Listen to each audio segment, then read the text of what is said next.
Hi, I'm Clarissa, and I am vlogging my journey through my traumatic childbirth. It is something that a lot of women face who are mothers. Um, when when I was pregnant, um, I found out about a week after I moved in with my boyfriend, the first man that I've ever cohabitated with.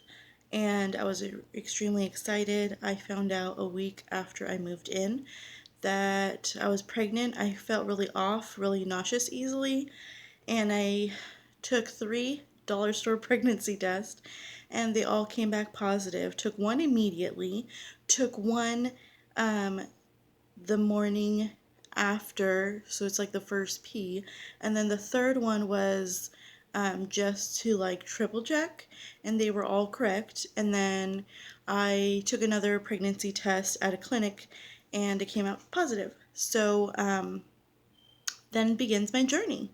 I felt a lot of nausea. Didn't really throw up much. Definitely in the first trimester, did not throw up much, but I definitely was nauseous, and that was about it. My pregnancy, I was pretty healthy all around, and um, not comfortable all the time, but looking forward, and I was healthy, and I was happy about that. So, yeah, the end of my term pregnancy, about third trimester, I was getting more ready, and I had done a few like general classes, and I got myself a list of what I wanted, like how I wanted the birth to go.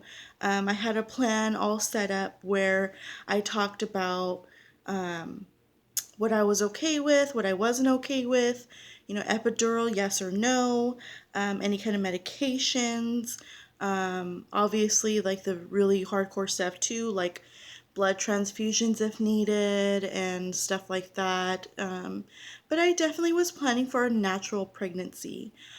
So I actually got admitted because I was past my due date, and I started getting p.u.p.p.s right at the end of my pregnancy. And p.u.p.p.s, p.u.p.p.s, is a something that about 1% of pregnant women get. Usually it's more common in women who have multiple baby pregnancies. Um, and usually if you get it once, you don't typically get it twice.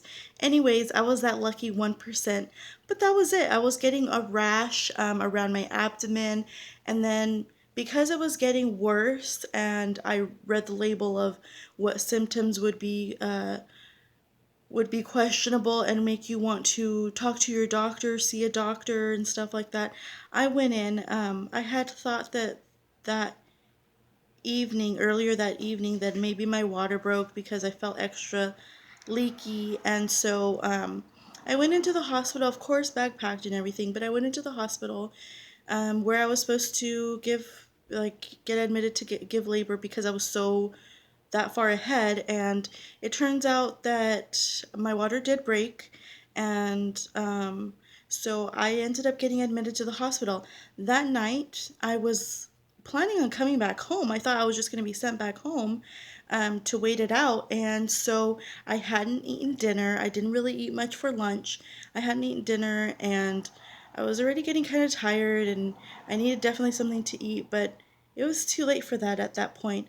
I couldn't eat anything, and I couldn't really drink anything. So here we go. Here's the journey into my labor. And so I will talk more about that later, but that's just the gist of like how my pregnancy started and the whole getting admitted and all that stuff. So lots of surprises that I had not expected, but yeah, that's where we were.